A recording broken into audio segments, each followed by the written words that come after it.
Hi everyone, and welcome to Tap Into Your Creativity. Today, Wednesday at 12 Central Time. I'm super excited for you to be here and to join us today. We have an incredible guest artist. Her name is Paula Roland. She is not only an artist but a teacher and has been for a very long time. And she is just an incredible human being and artist, and she uses encaustic as part of her process. So she is going to join us any minute now, and I see that she's here, and I'm going to bring her in. So at me now, and she is going to join us, and you will not want to miss this interview with Paula. Oh, and there she is. Yay! Yay, you did it, Paula. I'm so proud of you. I would like to say it was easy, but it wasn't. Okay, now let's see if I can point this down. I can't. Sorry, folks. That's okay. I think that you're good. I hope so. Yeah, there you go. Okay. There. Crooked. Perfect. Okay. Yes. Woo, I'm so proud of you. Look at that.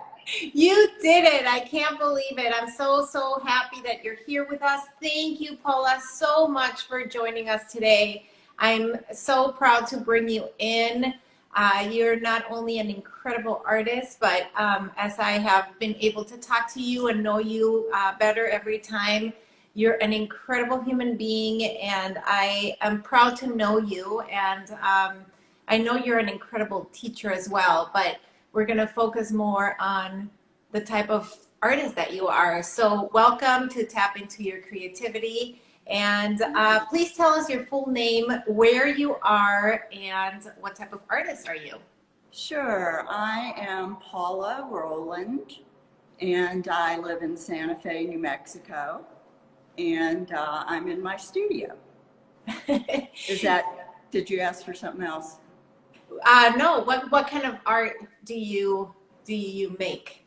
Well, my work is mostly abstract or non-objective, and it's I work in painting and encaustic monoprinting, and I've worked in just about every medium there is over the years. I have a long career.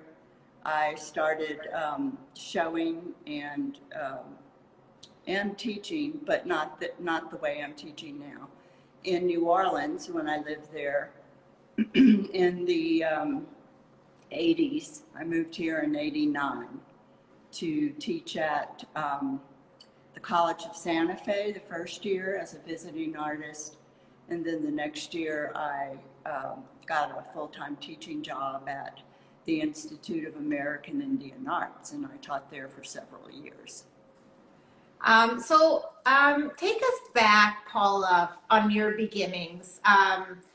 When did you find out that you have a love of art and that this is a path that you wanted to start taking? Well, I always liked aspects of art, but I can't really say that I wanted to be an artist as a kid because I had no exposure to art. Oh. And even my high school didn't offer it. And I had this elevated idea of an artist as being someone who was just born, you know, an artist and born famous or whatever. And it just never crossed my mind. I lived in a small town on the Mississippi coast, and I went to a private girls' school, Catholic school, and it just wasn't part of anything. And there were no museums, there were no galleries, but somehow I knew what I thought was good art. And when my school finally did offer an art class, and it was like my junior year, and it was a 7 through 12 school. When they finally offered it, I went into the art room and saw what the teacher saw as work, which was very accomplished, but it was just like, oh no, I'm not going to quit the band for this. Because it was like shrimp boats going through the water, and it wasn't, I don't know, but I knew that wasn't for me. So it wasn't until I went to college, and what happened there? What happened in college? Well, in college, I was sent to study with the nuns in New Orleans at a Catholic college. And do we have a theme here? And it turned out to be a great place for me at that time. They asked, my counselor said, well, what do you want to major in? I'm like, oh, well, I don't know. Maybe interior design, because I like color and I like arranging things. And so, the reply was, well, we don't have that as a major, but you could major in home ec and minor in art. And so, being kind of not knowing anything, I said, okay. And I hated home ec the first semester, so when I took my first art course the second semester, I knew there was no place else that I was going. And I'm assuming that you started more figurative or traditional, on the traditional side of the painting? A bit. I mean, yeah, we did figure drawing and figure painting, and learned about the principles. And of course, the art history was the main thing, I think, at that point in my life that was very influential. I wouldn't say that my self-portrait in green and mauve was traditional, but I surprised myself with some of the things I did back then. So after that, after college, crazy time, early 70s, right? And I didn't get back. Once I graduated, I got a job doing graphic design, and which I really wasn't even trained for. So I'm always doing things that I, involve. They are out of your comfort zone, I guess. Out of my comfort zone, and once again, I'm reinventing myself, so it's interesting. But anyway, I went to graduate school when I was about 30, and that was where I really learned art. Between that and also before that, I taught high school art for 5 years. And that's where I got to go back and delve into all the basics that they don't give you in undergraduate because they expect you have it. And it's so true. It's unfortunate that they still believe that you have all this when you really don't. Right. So anyway, that's where I learned to teach and seemed to have some success with it. And then I went to graduate school, and that's sort of, it's when you make the commitment. It's not when you know you want to do art or when you do art. It's when you commit to say, okay, this is what I'm really, really going to do, and I'm going to make it work. So that was, in my... So do you think that when you went to get your master's, is that where the love of abstract non-objective art came to you, or did it come later? Well, it did come to me then, because although I was working with the landscape, not in a very non-objective way, in a metaphorical way. Because I grew up on the coast, on the beach, looking at the Gulf, a lot of my interest come from the minimal coastal view landscape that I had, really out my front door, and the kind of wildness Uh-oh, I can see you. I can't see you. Oh, I can see you just fine. Oh, there you are. I wonder why it went off. Okay, Oh, okay. that was scary. I can hear you and see you just fine. So Oh, good. yeah. Okay, so I've been influenced by the calmness of the Gulf. That's my minimal side. Yeah. And the wild, I called it a swamp, but it was really a forested lowland behind my house, which, you know, had all kinds of vines and, you know, creepy crawly things. And I loved it. So both of those are in my work, and also hurricanes. So hurricanes are actually where I think my love of abstraction comes from. Not that I discount, you know, how tragic it is, believe me, but, you know, year after year, hurricanes come, you watch out the window, you see it's totally dark, but lightning strikes and lights up parts of things, and I think it started there. And when I went to visit my folks when I was in college, after a big storm had really pretty much devastated most of the Mississippi coast for the umpteenth time, I guess. And they bulldozed the highway, and so that cars could go through. So we drove through a wall of debris, and it clicked. I'm like, oh my God, this is what abstraction is about. Because you could see parts of cars and parts of things from the amusement park and parts of signs and this and that, but it was totally rearranged and reinvented. So those are both metaphorical influences and actual physical influences. Yeah, wow. And so then take us a little bit into the journey of now switching into encaustic.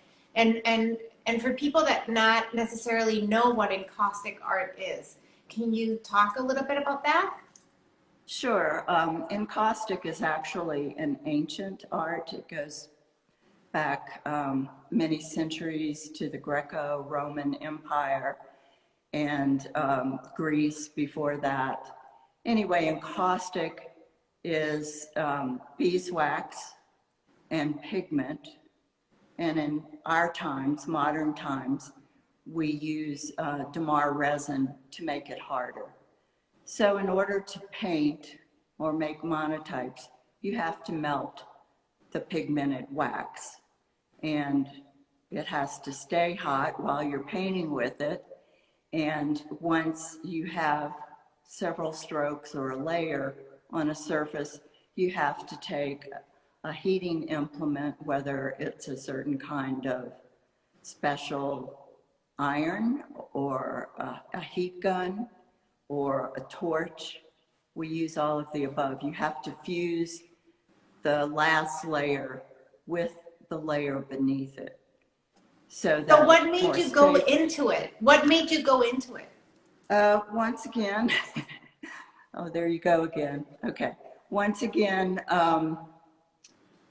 another life change. I was teaching at this college that was federally funded, the Institute of American Indian Arts, and they lost their funding and closed the school for a year and laid off most of the faculty. So I needed a job, and I didn't want to leave Santa Fe. I was kind of disgusted with academia, and because I felt like I had done so much for the school, but in here they laid me off and kept a couple other people. Right. But they also laid off about 20 people at the same time. So anyway, I just, I didn't know what I was going to do, but out of the blue into my head popped this idea that I think I'll teach encaustic monotypes. And I knew someone, a friend of mine in New Orleans, who had developed it. I got on the phone, but she wasn't, or she might have been teaching at the time, but I don't think so.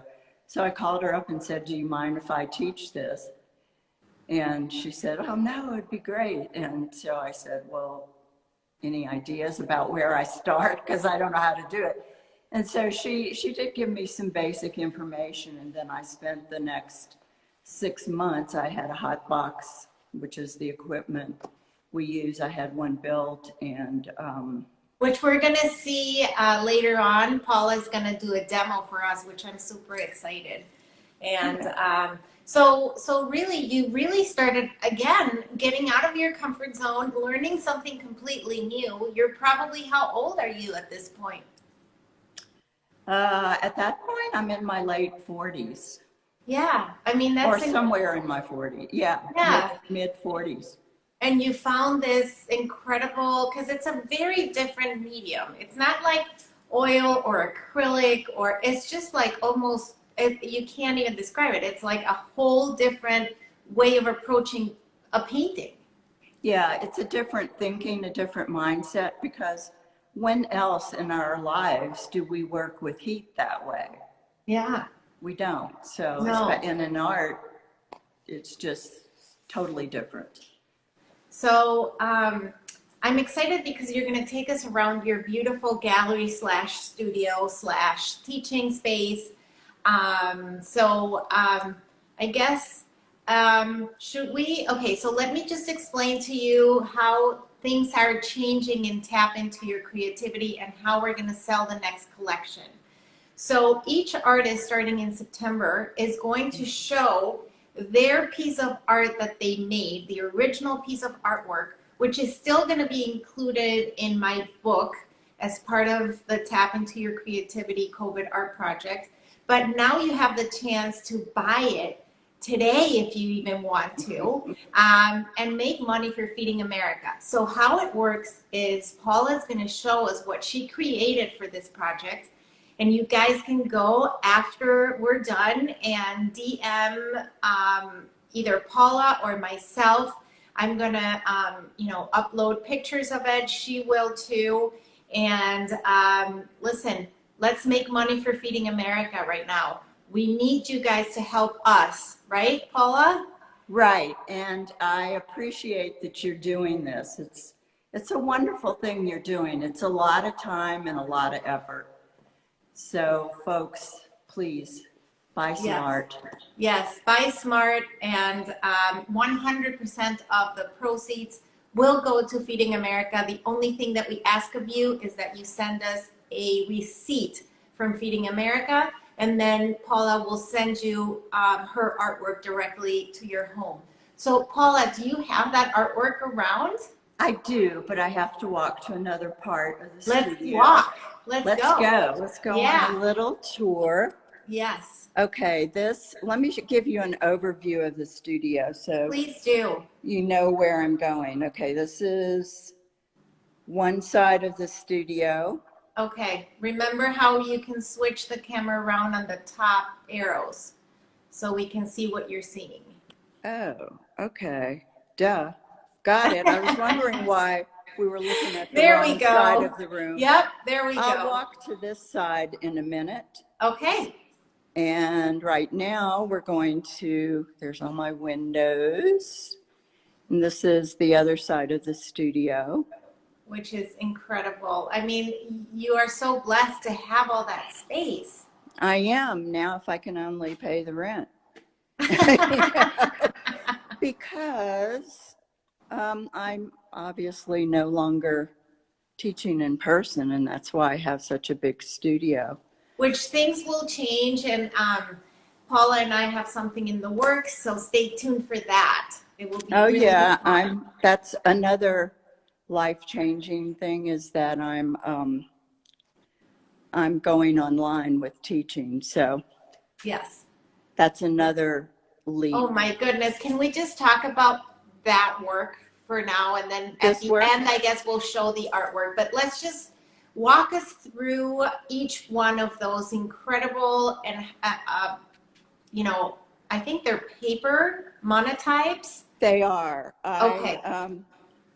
We make monotypes on something called the hot box, which this I'm going to show you in a minute. I'm going to do a little demonstration. That's the ones I'm going to work on. And this is the one where I make these giant prints. In fact, it still has the encaustic on it, even though it's cold right now and off. But so anyway, the minute that you turn that on, it starts to melt, and then you put the paper on top, and then you press on it, and then you take the paper off, and that's what we're seeing, correct? Right. Okay. The encaustic absorbs into the paper. What kind of paper, Paula? Mostly Asian paper, some handmade, but also some machine paper, made paper. Mostly medium to lightweight paper. Okay. And I'll show you some of those. So these are the most recent works I've been doing. How big And are they? they're 5 feet by 42 inches or Wow. 41 inches. So like you said, I put the wax onto the hot box. It melts. I move it around, create marks. I think you can see marks from one of the last prints on there. Yes. Actually, believe it or not, these marks are from this print. Oh, wow. So can you go closer, Paula? Is there any way that you can go closer to those paintings so we can actually see the texture? Yeah. So recently, we were talking about dots and circles. Yes. Recently, I've started using a material that makes these dots on the plate. And I don't know, I'm kind of fascinated by it. I am too. The texture of them and the mark making, it's really incredible that you can do that with, with the tools that you're putting on the hot plate. Right.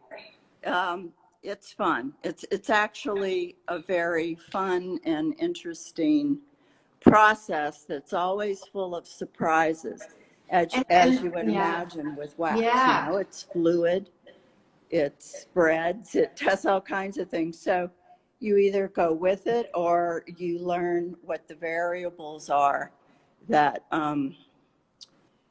help you somewhat control it, because you're never in total control. Okay. And the values here, the positive and negative spaces, play so much importance on the piece because it's such a limited palette.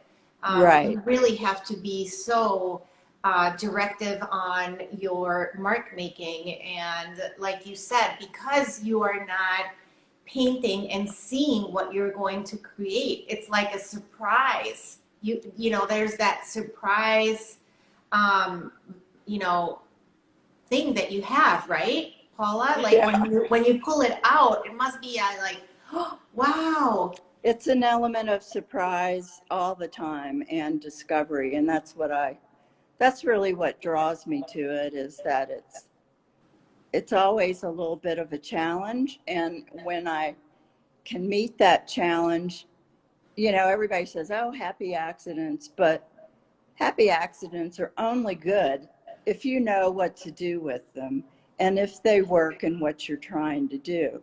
So that's what I try to teach people is, oh, wow, embrace what you got, even though you didn't intend it. But what other ideas does it give you? So let me ask you something. How many times do you actually use the same paper onto the hot plate? Okay, do you do it one time, or do you do it multiple times? You can do it multiple times until the paper becomes saturated. Got it. And once the paper is saturated, it can't hold any more wax. So instead of absorbing into the paper and being held as a mark, holding the shape of the mark, it spreads and mushes and blobs, and that So, can be wonderful, but not necessarily. So do here's you some have more. them on a rod? Is that how you What? display them, or you let them dry? They dry instantly. Oh, they This, do dry. But like if you go back to the big ones, you these. see, yeah, you see how you have a rod on the top, like Oh, to what thread that them is, through? that's some of my um, other innovations, so to speak. That's a steel rod that I use magnets against it to hold the pieces. So I don't know if you can That's, see that little magnet. yeah.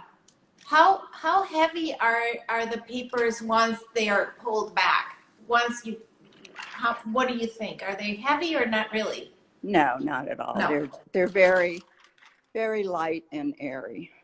Yeah, that's exactly how they look. I Yeah. actually love the way they are displayed because even with a slight move of walking through, the wind makes them move. So I actually enjoy that kind of I showing do it that way. too.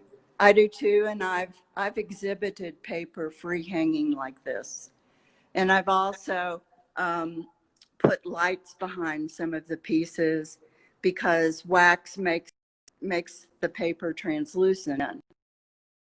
But let me show you some other ones, okay? Right here. Um, I can't hear you. Oh, I'm so sorry. You can see the translucent or it's like a translucent paper, I guess. Well, if the paper's thin, the wax, when the wax is clear without pigment, it Yeah. it becomes translucent. Yeah. Some of it, yeah. Anyway, this is your piece that people are going to bid on. Oh my God, you guys, look at how beautiful that is. It could be yours. This is the piece that we're going to sell. So if you're interested, DM right now and make a bid for it and make a big bid for it because 100% of the proceeds will go to Feeding America. Can you move in a little closer? I love that aquamarine that you have on, and like it looks like a rustic. Um, I'm glad you like it. It's really cool because what happens is I was using a copper pigment. That's exactly, it looks like rustic. Yeah, and the copper on heat, pigment on the hot box, if you leave it there a while, it will patina the wax. So the Oh, wax is always yeah. kind of flowing away from the pigment a little bit or a It is lot. fascinating, Paula. You guys, please, please, please buy this piece of art. This is amazing. And this, all your money will go to Feeding America and you get this amazing art. And, you know, I do, oops, I was going to show you, sorry, that's a bad view, that it's been mounted to a So panel. easy for you just to hang it on your wall. That's So go right. for it, people. DM me, DM Paula. Buy it. Buy it today. This is amazing. I absolutely love it, Paula. Thank you. Thank you. It's a nice piece. Yes, it I is. did it a while ago, the work, but I just Oh, I'm mounted it so excited. especially for you. Thank you, Paula. Here's some more things. These are other pieces that I've mounted. I'm Is doing that on wood or is that on paper? they're all on paper. These are all monotypes.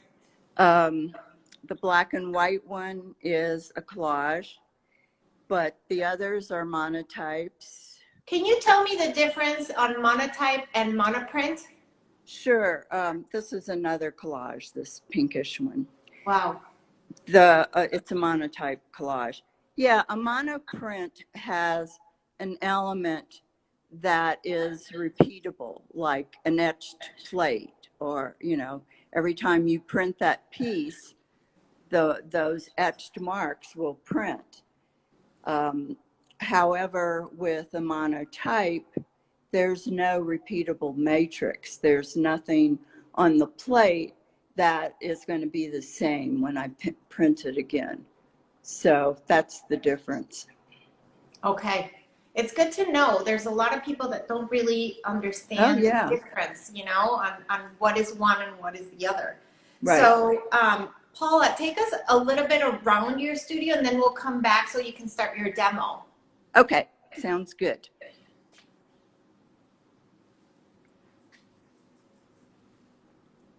So are those floating? They're. How do you have them mounted? Are they on panels or are they what? These four are actually pre-encaustic. This is some older work where I was actually making the acrylic paint myself because I liked the surface that I got with these iridescent colors. And back at this time, actually still, I work with, I have my builder make panels, you can barely see it. Yeah, that I can angle see it. back, Yeah. So that's what you're looking at there. That's really cool. And are those on wood? These are on wood. And by the way, folks, everything you see in my studio is available. Yes, of course. These I think are really special. They are. They're gorgeous. Out. I love the color is so different. It really truly is. Well, most of these are duochrome colors. Like in this one that I have in the thing, it's a green pigment, iridescent, but when you apply it thinly over a darker color, like the black background, it turns gold. It appears gold. It's a property of the color. And the same with this one. This one is green and blue, although the pigment was just blue. It's incredible. So it almost looks rustic again. It looks like it's on a, you know, on a plate, not on wood panel. It's just crazy how it reacts. Well, you know, it's interesting because this medium has some similarities to encaustic, or actually the process does, because I was working with very, very fluid paint and moving it around, and until I saw an image that I liked, and then I would stop. And you can't go back into this because the surface it won't be the same. Doesn't let you, So it's a kind of spontaneous thing that really sparked when I started doing the monotypes, because they're spontaneous too. Yeah. And so these pieces, let me back up a little bit so you can see the whole thing, and then I'll come in. This is called Codex. And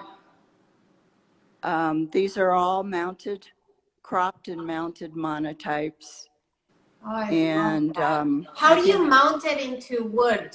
What kind of medium do you use to mount it, or glue, or what is it? Funny you should ask. I've been making a video about how to do this for months. And I use a certain PVA, or I use acrylic gel medium, or you can use wax, or you can use a pressure sensitive film. And I show all of these in my yet to be completed video.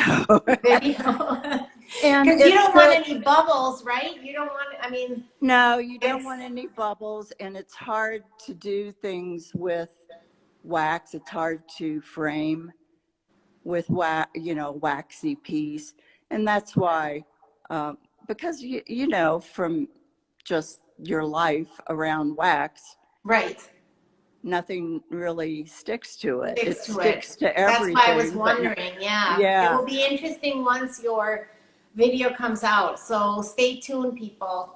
Go to Paula's newsletter, sign up, and she'll let you know when that video is ready. Each kind of paper you use requires a different approach. So this is my hallway where I'm going to give you a little peek of Yeah. some traditionally framed prints. It's And amazing. Your work, I'm such a fan, Paula. I thank you. love your work so much.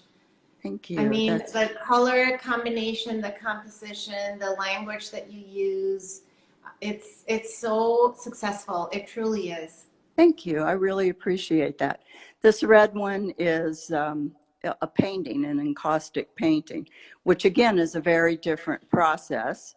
Yes. And here's some more of my mostly encaustic paintings. I'm going to start over here. Okay. This is a piece called Cosmic Debris, which is really kind of hard to photograph if you stand back to see the whole thing. Yeah, you It can't see doesn't look the, like much, but here in person in the light, it's incredible. But here's what it looks like wow. really up Wow. close. Wow. And that's on paper? No, this encaustic paintings need to be on a rigid surface Okay. or it would crack. So these are on panels. Panels. Yeah, Yeah. Wow. That's beautiful. I love this I mean, part the of it. richness of the color, the saturation is ridiculous.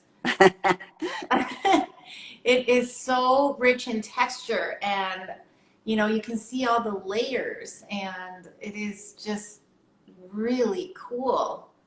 Just Yeah, it thank almost you. looks like you're on the bottom of a sea, Yeah, thank you. you know, Or out in the cosmos somewhere. or out Who in the knows? cosmos somewhere. So let's look at the one that you have on your, yeah, that the big one there. That Okay. one. Oh, ooh. Try to give you a Ah. backup. Let's just look at that for a minute. It looks like an overview from an airplane on planes that you see from above. You got it, sort of. I mean, again, it's all metaphorical, but I think of them as maps or aerial views in this series. This is part of my Newlandia series, which is about land and about what's going on in our Wow. lives with Look the at that, environment. can you walk closer to that and see the color on that one? Oh, so those are paintings, right? Those are not monoprints. Yeah, these are paintings directly on Yeah, panel yeah, with encaustic, with the process I was talking about yes. of layering and fusing. And there are a few things, I love inventing things, and that's one reason I love teaching besides the people, is that I can share some of the things I developed myself, like the black in these pieces, this one and the Yeah, first one is yeah. India ink, and the India ink goes onto the wax like a skin. When it dries, it's just a skin of ink on the surface.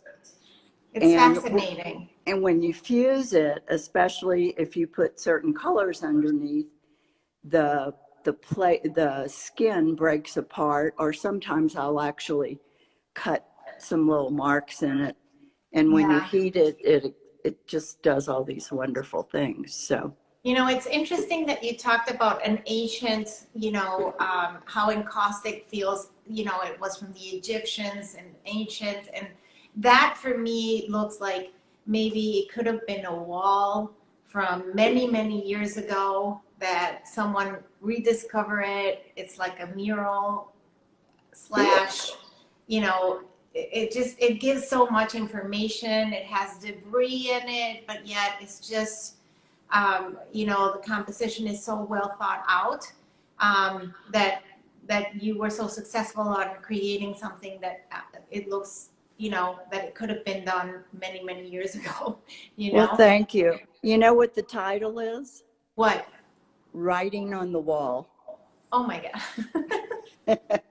So I was right on. You're right there. It's right there. It's like, Yeah. what? Look around, folks. Yeah, yeah. Here's Well, I'm part. happy that I'm seeing what you intended. That makes me very happy. And this is an earlier Newlandia piece. Yeah.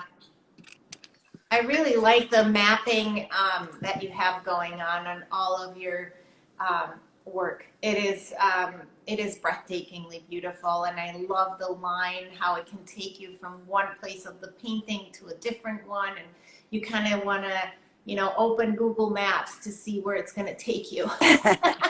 Yeah, if you can find this on Google Maps, you're doing really well. Exactly. Okay, Paula, we only have 20 minutes left, so I think that oh my God, let's just stay there for a second.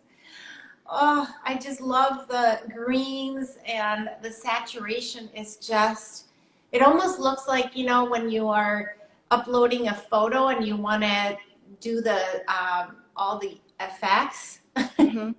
This one doesn't need any. No, they're all there. I'll come a little closer too. Yeah. I really like the color in this one. I had a lot of fun with it. Yeah, it almost looks like an excavation map.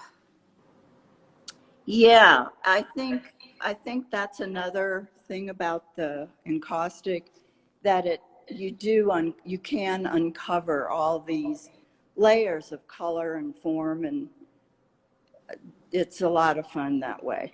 Yeah.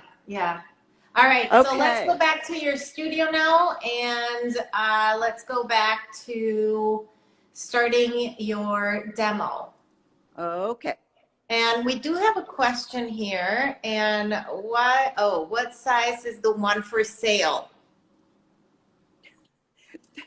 Which one for sale? The tap into your creativity one.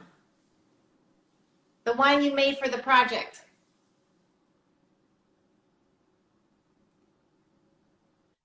By 10 inches, aren't they? Yep, I think that's the one. So 10 by 10. It's a 10 by 10, the one it's for sale today for Feeding America. Okay, I'm walking around. Okay. And you had asked if I could show people. Can you see me? Am I even in the picture? You're not, but we can see the whole thing, so you can keep talking. Yeah. You wanted to see the inside. Yeah, because not a lot of people know what a heating table is. Yeah, I don't know if you can see the light bulb. Yeah, we can totally see the bulbs. Yep. And I designed this so that you can dim and increase the light. Okay. What temperature does it get, do you think? What is the ideal temperature for a hot plate? Oh, it's a wide range depending on what you want to accomplish. Okay. It's like from just melted, which is roughly 150 degrees Fahrenheit, to up to 100, up to 200. Say if you wanted something, you really wanted the wax to flow, and you were just trying to impregnate the paper. How easy is it to burn yourself? How is it easy to burn yourself? Yeah. I mean, you learn really quickly. You're not going to leave your fingers there any longer than that. Okay. You don't really. So you take the encaustic in solid form. Yeah. Obviously, when you're painting, you have to melt this in a cup. Yes. And put your brush in and. Correct. But with this, it melts as soon as it touches the plate. Oh, that's so satisfying to watch. It is, isn't it? And what are those called? They're called, these are paints made, encaustic paint, commercial paint made by R&F Encaustic. And this is just the way they come. Okay. And you could make your own, but it's not that advisable. You have to be really careful, and pigments can be really dangerous. So you can get carried away applying the encaustic and possibly get too much wax on the plate. If it's too hot or too much encaustic, when you print it, it will spread. Got it. So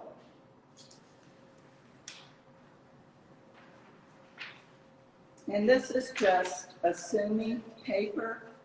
You know, when Japanese calligraphy. Yes. And other in brush painting. Yes. It's that kind of paper. So okay. It's very thin and it's very, but, yeah. So let's see. So it's, you can see, I love the way you can see through the paper. It develops like a photograph. It really does. And you could actually work if you wanted on that side, right? Oh yeah. A lot of times I like the back of the print.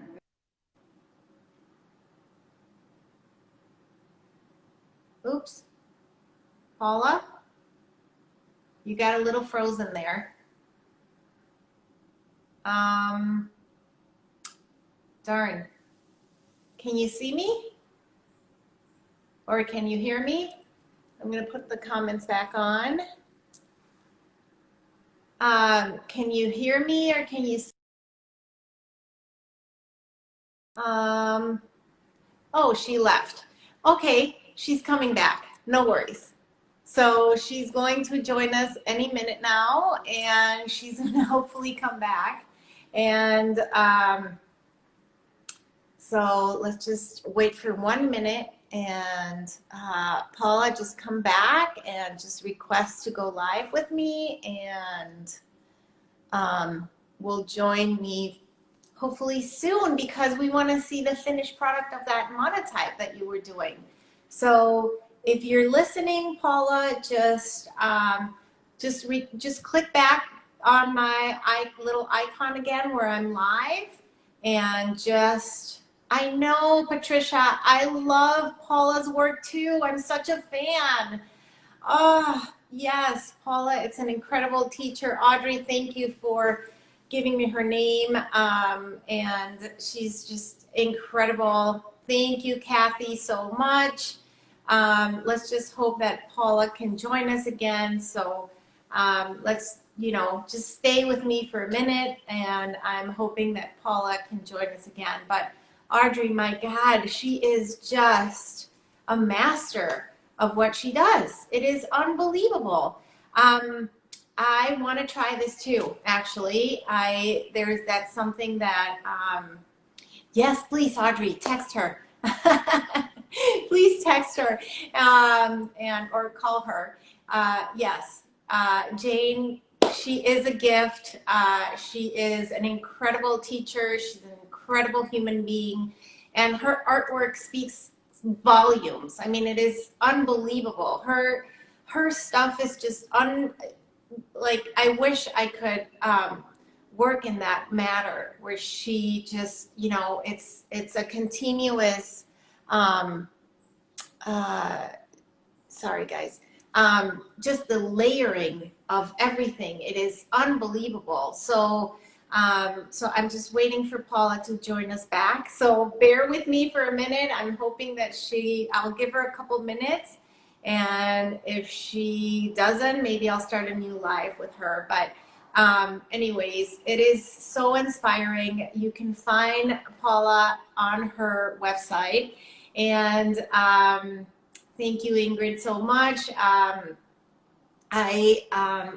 loving this interview so much that I really want Paula to come back, because I want to see the end result of that monoprint. So Paula, if you're there, please join me back. And but anyways, guys, did you see the painting that she did for my project? It's amazing. So go buy it today. I'm going to upload a picture of the artwork. I'm sure it's going to be gone by today. and 100% of the proceeds will go to Feeding America. So here she is. I'm going to add her. She's back. So hold on one second. She's going to join us in a minute. Yay! Oh, don't worry. You're back. Can you hear me? Oh, I can't hear you for some reason. Huh. I can't hear you. Wait. So, yeah. Show us the monoprint. Okay. I can't hear you. But show us the monoprint. The monoprint. Show us.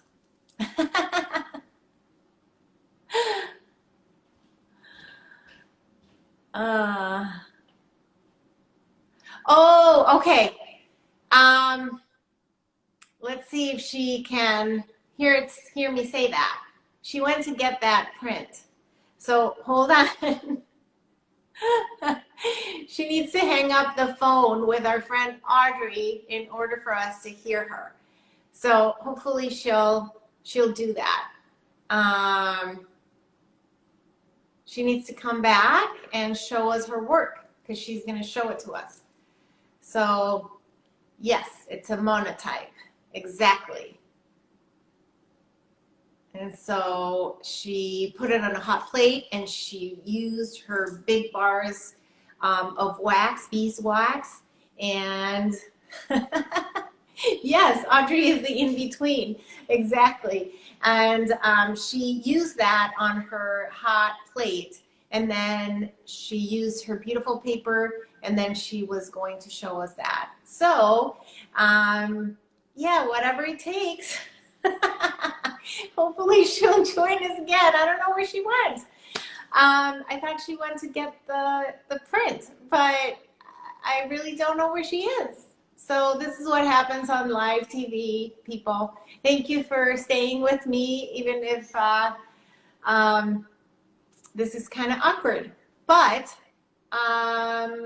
we're going to have to leave in like 5 more minutes. So I'm hoping that she comes back. Audrey, help me here. What's happening? Do you get what's happening? Because I don't. I don't know where she went. Interesting. Okay. Well, thank you, Tina. There she is. Okay, you need to click finish the phone call of Audrey.